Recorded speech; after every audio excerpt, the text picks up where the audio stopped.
स्वागत है आप लोगों का मेरे शहर में। सो गाइस देखिए 29 जून क़यामत का दिन साबित हो सकता है भारतीय नागा शास्त्र के लिए। कि जैसे कि मैं आपको बता दूं कि ये जो नागा शास्त्र है इसमें पता क्या है, 29 जून का मतलब एक दिन हो सकता है। ये शब्द कहा गया है जो भारतीय ज्योतिष है और जो नागस्त्री दमस है ना, उनके कहे जाने का ये एक वर्ड है। एंड कुशल कुमार जी का ये वर्ड है। उन्होंने हाल ही में अपने इंटरव्यू में ये दावा किया है कि दुनिया में जल्द ही तीसरा विश्व युद्ध शुरू होने वाला है। उनका दावा है कि 18 जून, ना आप तारीख नोट करिएगा, 18 जून से लेकर 29 जून के बीच तक कभी भी शुरू हो सकता है। 29 जून दुनिया के लिए बहुत खतरनाक दिन है। ज्योतिष कुशल कुमार इजराइल और हमास, रूस और नाटो, उत्तर और दक्षिण कोरिया और चीन और ताइवान के बीच तनाव बढ़ने की भविष्यवाणी भी की है। गाइस देखिए हिंदुस्तान टाइम्स का ही आर्टिकल है जो मैं आपको बता रही हूँ। एंड एक मीडिया के आउटलेट से बात करके ये भी पता चला है कि कुशल कुमार ने कहा है कि उन्होंने अपनी भविष्यवाणी के लिए जो वैदिक ज्योतिष चार्ट है उसका उपयोग भी किया था, जो हिंदू संस्कृति पर आधारित होता है, जहाँ पे ग्रह नक्षत्र को पढ़ने के बाद ही हम अपने सटीक तरीके ले सकते हैं। तो अगर तीसरा विश्व युद्ध छिड़ सकता है। उन्होंने ये भी कहा है कि मंगलवार को 18 जून 2024 को वर्ल्ड वॉर थर्ड ट्रिगर करने के लिए सबसे एक प्रबल दिन है। हालांकि उन्होंने ये भी कहा था कि 10 से लेकर 29 जून का कभी भी ये शुरू हो सकता है। ठीक है, मतलब एक बात कही जा रही है और आपने भी टीवी में देखा होगा, ये सब चीज़ें सुनने को मिलती हैं। एंड गाइस देखिए ये पहली बार नहीं है जो उन्होंने इस तरह की भविष्यवाणी करी। जो जोशी जी हैं उन्होंने ये दावा किया कि इससे पहले वो इजराइल लेबनान के बीच भी तनाव और उत्तरी कोरिया सैनिकों का दक्षिण कोरिया की सीमा रेखा पार करने जैसी भविष्यवाणी कर चुके हैं और वो सच भी साबित हुई है। उन्होंने ये भी बताया है कि रूस हवाना में एक परमाणु पनडुब्बी सहित जो युद्धपोत होते हैं भेज रहा है। सबसे बढ़कर चीन अमेरिकी अधिकारियों को उकसाने के लिए ताइवानी तटों पर युद्ध अभ्यास कर रहा है। ठीक है, न्यूयॉर्क में पोस्ट के अनुसार कुशल कुमार ने कहा है कि जैसे दिन बीत रहे हैं दुनिया पर एक नया संकट मंडरा रहा है। ठीक है, और पता क्या है और चीज़ हमें क्या सुनने को मिल रही है कि जो नागेस्ट्री दमस है एक फ्रांसीसी ज्योतिषी थे जिन्होंने 16वीं, आप ये कह लीजिए कि लाइक 16वीं शताब्दी में ही लेस प्रोफेटिस जिसको द प्रोफेसिस कहा जाता है, उसका नामक पुस्तक के जरिए 2024 तक की भविष्यवाणी की थी।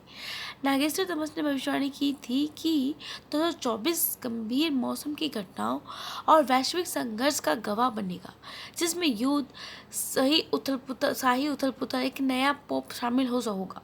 2024 के लिए जो नागेश्वर उन्होंने ये सब भविष्यवाणी की है और जलवायु संकट और भी बढ़ सक जाएगा, ये चीज़ों के बारे में भी उन्होंने बताया है। मतलब बाकी आप देख ही रहे हो किस तरीके से हीट वेव मतलब फैल रही है और कहीं कहीं पे ज़्यादा पानी गिर रहा है तो कहीं कहीं पे बिल्कुल ही धूप की आग बरस रही है। ठीक है, तो अब देखते हैं गाइस 29 जून का वेट करते हैं कितनी उनकी भविष्यवाणी सही साबित होती है। तो इसका तो इंतज़ार मुझे भी रहेगा। थोड़ा सा आप भी अपने डाटा लेवल पर लेकर चले, क्योंकि गाइस अगर ऐसा होता है तो इनसे रिलेटेड जो कंपनियां हैं, पारस हो गया, आपका हेल हो गया, माज़ेकोंडा, कोचिन शिपयार्ड, इन पे इम्पैक्ट देखने को मिल सकता है और डेफिनेटली ये सारे स्टॉक्स आप लोगों के पोर्टफोलियो में ज़रूर होंगे। तो आपको इसलिए तो उसको डाटा लेवल पर लेकर चलना ही पड़ेगा। गाइस नेक्स्ट है इरेडा, मतलब रिन्यूएबल एनर्जी। जैसे कि आप देख रहे हो उसके अंदर 0.02% की गिरावट देखने को मिलती है, 178 रुपये पर क्लोज हुआ। और अगर मैक्सिमम देखें 2023 में आया था 62 रुपये के प्राइस पे और 183% का रिटर्न देता गया। कहीं वही अगर बात करूँ सूजलोन की, तो सूजलोन में कल के दिन 0.87% की ही तेज़ी देखने को मिली थी। और अगर देखोगे मैक्सिमम ये 2005 में आया था, उससे अभी भी 59% के लेवल पे देखने को मिला, डिस्काउंट लेवल पे। एंड पिछले 5 साल में इसने 1000% तक का रिटर्न दिया है। चलिए गाइज आ जाते हैं मेन टॉपिक पे, जो कि है हमारा इरेडा और सूजलोन से रिलेटेड। अब देखिए इरेडा वर्सेस सूजलोन, दोनों में से कौन सी कंपनी ज़्यादा अच्छा आपको रिटर्न बनाकर दे सकती है। कैसे दोनों ही कंपनियां ग्रीन एनर्जी से जुड़ी हुई हैं।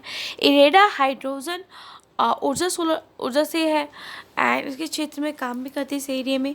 वही सुजलोन एनर्जी की अगर बात की जाए तो आपको पता है वो विंड एनर्जी से रिलेटेड काम करती है, उसके एरिया में काम करती है एंड दोनों ही कंपनियों ने अपने इन्वेस्टरों को काफ़ी अच्छा रिटर्न भी दिया। कई बहुत से ऐसे निवेशक हैं जिनके पास पूंजी कम है, मतलब कैपिटल कम है, तो उन्हें ये पता नहीं होता कि इरेडा और सुजलोन एनर्जी में से किस शेयर का पैसा लगाना चाहिए। और मतलब लाइक काफ़ी लोग यही सोचते हैं ना, सुजलोन में लगाएं या इरेडा में लगाएं, दोनों ही कंपनियों में अंतर के बारे में बताना बहुत मुश्किल हो जाता है, क्योंकि दोनों ने काफ़ी अच्छे रिटर्न कमा कर दिए हैं और इन्वेस्टरों के लिए एक आसानी बना दी है, एक बढ़िया एक कंपनी का चुनाव कर सकते हैं। अगर थोड़ा सा स्टडी करके देखो तो ईजिली, देखिए फंडामेंटल चार्ट पैटर्न देखना होता है स्टडी के लिए। देखिए इरेडा की अगर मैं बात करूँ आप लोगों से, तो इरेडा ग्रीन एनर्जी ऊर्जा के प्रोडक्शन में और उसके भंडार में जोर दिया है। इरेडा के अनुसार 2030 तक कंपनी के द्वारा 5 मीट्रिक टन हाइड्रोजन के उत्पादन करने और उसके भंडार करने का लक्ष्य रखा गया है। इसी के साथ इरेडा एक बैटरी विनिर्माण पंप स्टोरेज और ऊर्जा भंडार की और महत्वपूर्ण कदम उठाए हैं। और एक अनुमान के अनुसार देखा जाए तो 2030 तक 400 गीगावाट एनर्जी के भंडार की भी अवस्था हो सकती है। ठीक है, ये चीज़ें देखने को मिलती है। वही अगर गाइस मैं आप लोगों से सुजलोन के बारे में बात करूँ तो सुजलोन के बारे में हमें क्या देखने को मिलता है। देखिए सुजलोन एनर्जी विंड टावर से रिलेटेड है, ठीक है, वो टरबाइन बनाने का काम करती है। करंट में सोलर एनर्जी को जूनिपर ग्रीन एनर्जी से 402 मेगावाट का एक बड़ा ऑर्डर मिला है। इसी के साथ जूनिपर ग्रीन एनर्जी सुजलोन के साथ राजस्थानों में भी एक पवन ऊर्जा का प्लांट लगाने वाली कंपनी है। एंड कई सोलर एनर्जी में एक बहुत बड़ी तेज़ी आ सकती है, ठीक है, जिस तरीके से इसको काम मिल रहा है और काफ़ी अच्छे परफॉर्मेंस पे हमें देखने को मिल रहा है।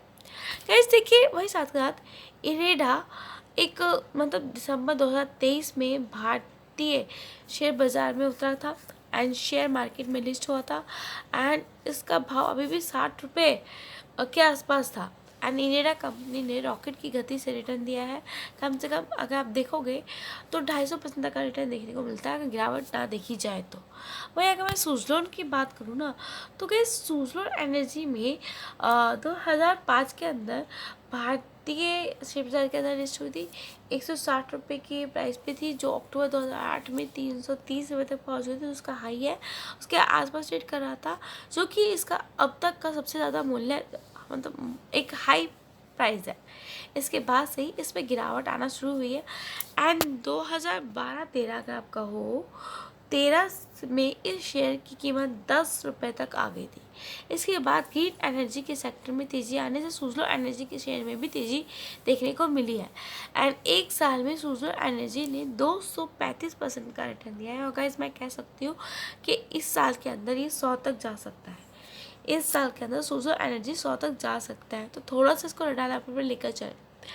गाइस इरेडा कंपनी लगातार रिन्यूएबल एनर्जी के क्षेत्र में अपना कारोबार बना रही है एंड अगर इसका आरओई की बात करोगे ना तो 14% से भी अधिक है। एंड गाइस 2025 तक इसका टारगेट 220 आप लेकर चल सकते हैं और 2026 तक इसका टारगेट आप 300 रुपये लेकर चल सकते हैं और 2030 के लिए इरेडा का टारगेट 3 गुना आप कर चल सकते हैं। ठीक है, एक मोटा मैंने आपको पॉइंट बता दिया है। सुजलोन एनर्जी की बात करूँ तो एनर्जी लगातार अपने उपकरणों में तकनीकी विकास कर रही है एंड इसी के साथ सुजलोन एनर्जी का बेहतरीन से जो सर्विस है वो भी प्रोवाइड कर रही है, जिसका कारण इस 2025 तक अगर इसका टारगेट प्राइस देखा जाए तो ये 60 से 62 तक के टारगेट पर रखा जा सकता है और 2026 तक ये 100 तक पार कर सकता है और 2030 तक आपको 8 से 10 गुना रिटर्न दे सकता है।